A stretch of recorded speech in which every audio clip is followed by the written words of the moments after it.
Hello, everybody, and I want to wish you a very happy Valentine's Day. I hope your day is starting out really great. I really want to talk about kind of the most important thing, which is how are you going to get paid? This is a two-part overview because there are the things that have to take place, the things that have to be set up in Kajabi to process your students and or members payment, and then there is the actual checkout process that happens in Kajabi, and they're two separate things. Payment processing is done by payment processors like PayPal and or Stripe. You can have both. We're going to talk about that, but that is separate actually from Kajabi, but fortunately Kajabi makes it super easy for you to connect with these major payment processors to be able to process the credit card payments that people make. Then, as I said, the second part is the actual checkout that initiates, that gives that customer of yours the ability to fill in their credit card information and, in most cases, create an account. And let me start at the welcome screen so everybody knows where we are to start off with. So first thing we're going to talk about is the payment processors, because before you can sell anything, you have to have these set up.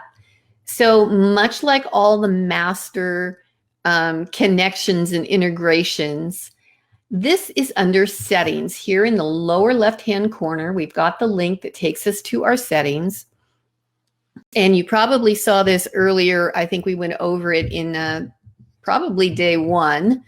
I think this is probably, for most people, the most boring and the most kind of onerous part is all of this setup. But I strongly believe and strongly encourage you to go through and set everything up before you try and do anything else. And the reason why is, if you're like me, I hate getting to a point where I'm setting something up and I find out that I missed steps 1 through 3 and I have to stop what I'm doing and go back. And that's what will happen. For example, if you were to create a product and you were to try and create an offer and you don't have a payment integration set up, guess what? You can't do it. You have to go back and set up those payment integrations. As boring as all this is, do it. Do it all up front, because then you know it's done and you can go off and do all the other setups that you need to do. So payment integrations is super obvious right here under our site settings. We see payment integrations, and the two payment options, the two payment processors that you can use are PayPal and Stripe. You can choose one or the other or offer both. I would recommend both, because the more payment options you give to your potential customers, the easier it is for them. I will not lie to you that PayPal's integration with Kajabi is a lot more detailed than Stripe. And it's PayPal, it's not necessarily Kajabi, it's how it has to be done. Now, the good news is Kajabi has a little link here to take you to a guidance on what you need to do. So I'll go ahead and click on that and just show you that really quickly. And the number one thing you have to remember is your PayPal account must be a business account. So if you have a PayPal personal account, it won't work. So you always have to make sure you upgrade your PayPal account or create a new business PayPal account, because otherwise the whole process won't work. Then you're going to see here, you're going to get a link to something that for those of you that are, not necessarily super techie, is going to probably make your head start to explode a little bit, but don't worry about it. They do have very good step-by-step instructions. You have to go to a specific development developer website that PayPal operates to be able to create the connections between your Kajabi site and PayPal. So they do go through this very detailed, open accounts under the sandbox header. Then you have to get these My Apps and credentials, and you create an app. Honestly, follow it step by step. Do not freak out. And then you are going to get a client ID and a secret key. And you need those two pieces of information to paste into your PayPal setup back here in Kajabi. Now, the other important thing, and they do tell you this right here, is you can have something called Sandbox, which is a test account, and you have a live account. You want the live account. Make sure the button that says live is clicked. You can see here they're showing it back and forth. Make sure it's live. Then you copy those two pieces of information, you go back to your Kajabi site, and you will paste it into PayPal. I'm just going to click connect just to show you. So for example, it's going to ask you what your PayPal email address is, the business account that you now have. What is the email address that you used for that? And then it's going to ask for that client information and the secret key information, and those get pasted in here and saved. Now, you may already have an existing Stripe account, and that is great. One issue, your Stripe account that you connect with Kajabi has got to be completely new. There cannot have been any prior transactions set up in your Stripe account that you're connecting to Kajabi. Now, the easy thing is Stripe lets you create something called sub-accounts.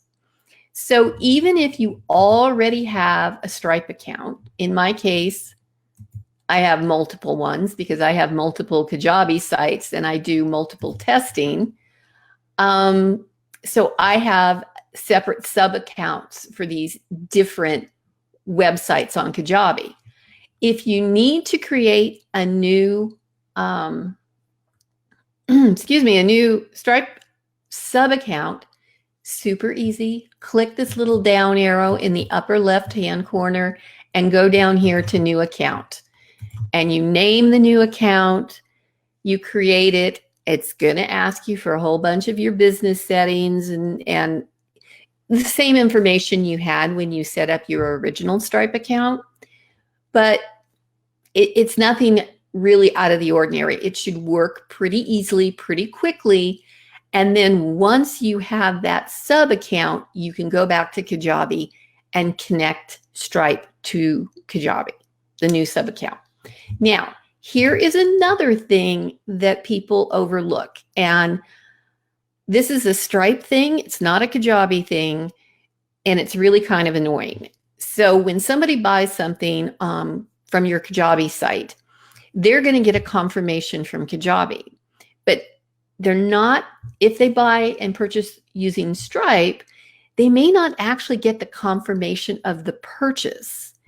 And the weird thing is you have to tell Stripe to do that, to send the purchaser an email. I don't know why, but you do. So you have to go under business settings and customer emails, and you have to check the box that says email customers for successful payments. And just to be on the safe side, I would click email customers for successful refunds also, because you may have refunds in the future. And you make sure you save that. So we've set up Stripe and or PayPal. As Julie pointed out, if it were me, I would do a little test offer of $1 You have to use a different email address, just so you know. I don't believe it will actually let you test using like your PayPal email address that's on your business PayPal account. You have to use a different one, but you can easily test it. Go to products, click on offers. So remember, the offer just describes how the payment is going to be handled, how much somebody's going to be charged. So right here, I have a test offer, and I am just going to go ahead and click that little pencil that says edit. And, here is where I had described what my price is, how the price is typically charged, what the products that are included, et cetera, et cetera. But you see here we have edit the checkout. So I'm going to click on edit the checkout. And this is the standard checkout page, shopping cart, however you want to refer to it. So if somebody had already purchased something from you, they can just go ahead and sign in with the same username and password that they've purchased from you before. If they don't, then they need to enter an email address. They can come down here and enter their name. Now, mind you, this isn't showing PayPal because remember, I didn't connect PayPal with this one yet. So this is assuming I'm only using Stripe.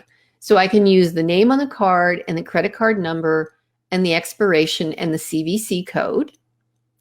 And then I can opt in. This is another kind of controversial language. Subscribe to our email list. And I'm going to talk about how I would customize that. And then they complete their purchase. Over here, it just simply shows what it is. You can have more information here if you wanted to describe. Maybe you want to upload one of those nice graphics that says 30-day money back guarantee or 100% satisfaction guarantee if you're going to offer a guarantee or something like that. But you can see here that you can customize this information by uploading an image that maybe it's the image that you used for when you created the product, your logo. And again, these are all the things that are going to be down here in the sidebar. So you can edit that. You can edit the color. Right now it's using what I like to call Kajabi blue, but you can edit that. Extra contact information. Now this is important, and I'll tell you why. Especially people that are doing membership sites. Lately, what they do is they try and get physical address information from people that are members because they want to send them something special in the mail. So this is getting more and more common that people want to collect the physical address because they want to send somebody something. Maybe you want to collect a phone number. Maybe what you're going to do is have some kind of text notifications set up for your students or your members. So maybe you want to collect their mobile phone information, collect name and password. I'm not really sure why you would do that. I'm not sure. Anyway, but that's where you can ask for that extra information.